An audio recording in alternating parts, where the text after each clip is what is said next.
صلی اللہ رسول کریم اما بعد، میں جناب عاطف خان صاحب کا،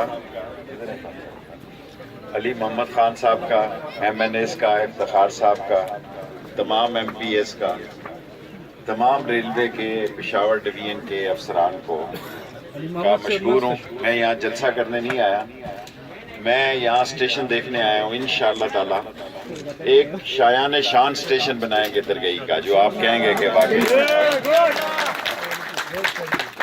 بنیادی طور پر میرا مقصد یہ ہے کہ یہ سارا مزدوروں کا اور محنت کشوں کا علاقہ ہے۔ مالاکان، درگئی، تخت بائی، نوشہرہ، مردان اور آگے سارا سوات۔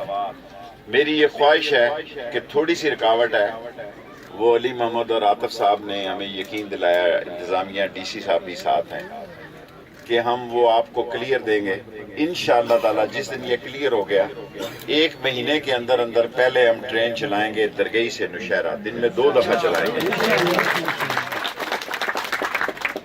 اور اس کے علاوہ میری یہ خواہش ہے کہ درگئی سے کراچی براہ راست ٹرین جائے انشاءاللہ۔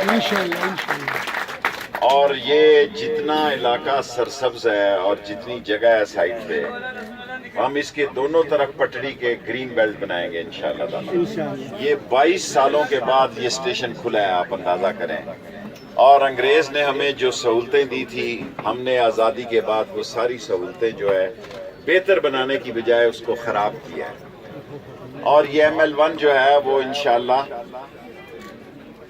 پرائم منسٹر صاحب عمران خان صاحب 24 سے 27 تاریخ چین جائیں گے، اور وہاں ہم پشاور سے لے کے کراچی تک اور کراچی سے پشاور تک 1700 کلومیٹر نئی لائن بچھائیں گے، جس سے کہ مسافت جو ہے وہ آدھی سے بھی زیادہ کم رہ جائے گی ٹرین پہ انشاءاللہ تعالی۔ میں آپ لوگ آئیں، حالانکہ علاقہ یہ زیادہ یہاں سردی ہونی چاہیے، مجھے تو زیادہ گرمی دکھائی